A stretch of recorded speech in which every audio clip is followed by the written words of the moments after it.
Hi, it's John and welcome to Cycling on a Shoestring, and I'm going to give you a quick update on a product I purchased that kept me much more comfortable and warm riding my bike this winter in Canada.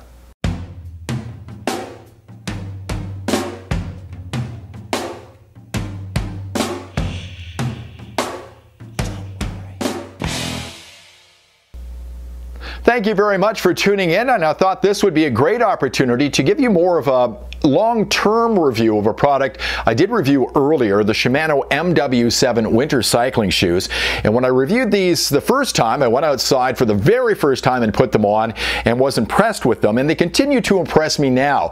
The nice thing about these, now that I've got into some warmer weather here in Calgary, Alberta, is that these keep your feet really dry. I rode a couple of days ago, and it's pretty sloppy here with the temperatures up above zero now and the snow melting. You're getting into puddles, and before, when I went through puddles, I would almost put my feet up to the side so I wouldn't get them wet, because shoe covers just don't keep your feet dry, particularly underneath where water can get in, and they will not get in through the bottom of these shoes. So I did not worry about water at all on these shoes, so that's really sweet. I think the wheelhouse for these shoes when it comes to temperature, down to about -5 degrees, and then once you get into that zero range, a little bit warmer, these are absolutely right in their wheelhouse. When you start to get lower than -5, let's face it, you're out there, you're putting wind chill on yourself simply by propelling your bike forward. So it is a little bit colder out there. They're going to keep your feet warm. I said in my first review that I purchased these one size larger. I'm a 46 in Shimano shoes.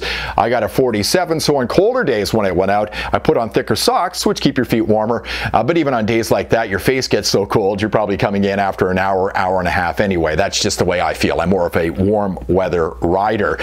These are a great purchase. I paid $200 for them, and if you've been holding off on buying winter shoes, this is a great option for you. I still have shoe covers for when I get into those temperatures. Around 10 degrees, it can still be a little bit cold on my feet. I think these would be a little too warm, but it's nice to know that I've got these in a box and I can bring them out when the temperature does dip. Another good thing about this is look at them. They've been ridden through some pretty sloppy weather. There's been salt, there's been wet, there's been snow, there's been slush, and it's been really dirty, and they clean up really nicely. I mean, they almost look brand new.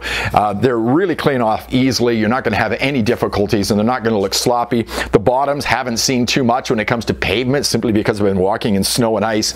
So this is a great purchase. Very happy with these, and if you're interested in keeping yourself more comfortable and warm when it comes to your winter riding, I would suggest this is a great purchase.